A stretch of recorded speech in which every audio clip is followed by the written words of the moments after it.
Welcome to the weekly market recap with SC Securities. Let's take a look at some of the latest developments in the Sri Lankan economy and financial markets. Sri Lanka's rupee deposit liabilities have crossed the 13 trillion rupee mark in the first half of this year. That's an almost 16% increase compared to the same period last year. According to the central bank's market operations report, deposits at licensed commercial banks grew faster in early 2025 than in late 2024. The pace was particularly strong among state-owned and domestic private banks and gained further momentum in the second quarter. The central bank attributes this growth to rising private sector credit flows supported by a lower interest rate environment. At the end of last year, banking sector rupee deposit liabilities stood at about 12.3 trillion rupees. By March, that figure rose to nearly 12.9 trillion and by June to just over 13.2 trillion. The report also notes a sharp increase in currency in circulation during the first half of the year. Officials say this reflects a strong public preference for cash, with more cash-based transactions and the relatively low cost of holding currency. Currency in circulation surged in the run-up to the festive season in March, peaking on the 16th of April after the central bank released 193.6 billion rupees into the economy. By the end of May, around 116 billion rupees had flowed back to the central bank, showing the usual seasonal return of cash after festivities. Sri Lanka is setting its sights firmly on a $36 billion annual export target by the year 2030. Financial access for exporters is also improving, with plans to raise the bank guarantee limit for overseas construction projects from $1 billion to $5 million US. New policy moves include expanding free port services to 60 operators in 3 years, transforming Trincomalee Harbour into a marine business hub, and scraping the $200 off-ports limit levy at Galle and Hambantota ports. Agricultural exports are set to benefit from duty relief on poultry raw materials and spice imports for value-added re-exports. The government will also increase support for gem and jewelry exports and provide funding for tea smallholder replanting.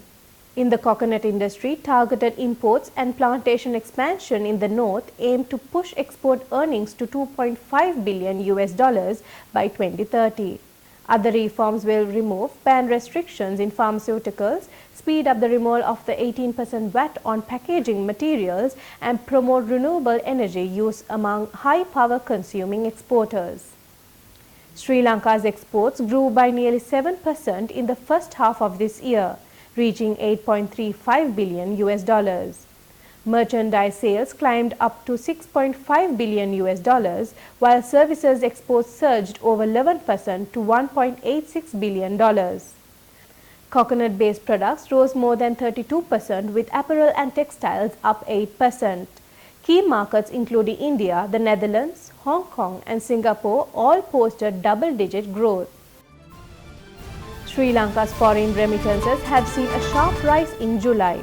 Central bank data shows a 19.5% increase compared to the same month last year, reaching $697.3 million US. For the first 7 months of the year, total remittances stand at $4.43 billion. During this period, over 173,000 Sri Lankans have left for overseas employment, the majority being men, with more than 66,000 women also taking up jobs abroad.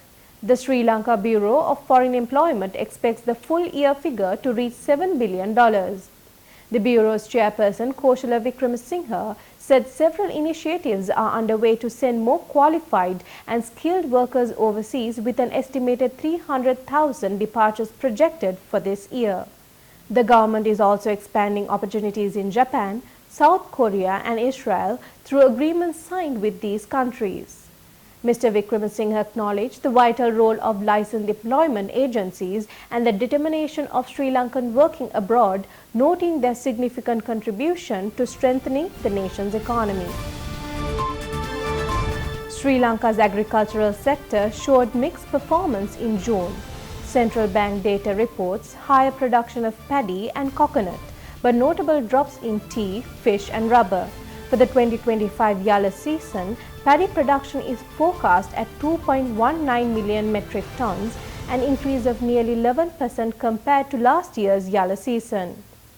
Overall paddy output for 2025 is expected to reach 4.8 million metric tons, up by about 2.3% from 2024. Coconut production also recorded strong growth in June, rising more than 18% year-on-year after recovering steadily since February. However, fish production fell by over 20%, reflecting declines in both marine and inland catches. Tea production dropped by more than 6%, largely due to unfavorable weather. Rubber output also declined based on the provincial data from the Rubber Development Department. At the same time, natural rubber prices in global markets fell in June, with major exporters such as Thailand, Vietnam and Malaysia affected by oversupply, high inventories and trade uncertainties. Let's take a look at this week's Treasury Bill auction results. With the recent Treasury Bill auction, the 91-day T-bill rate stands at 7.6%, down by 1 basis point. The 182-day T-bill rate stands at 7.9%, down by 1 basis point, and the 1-year T-bill rate stands at 8.03%, showing no change compared to the previous week. Thank you for watching. We'll be back next week.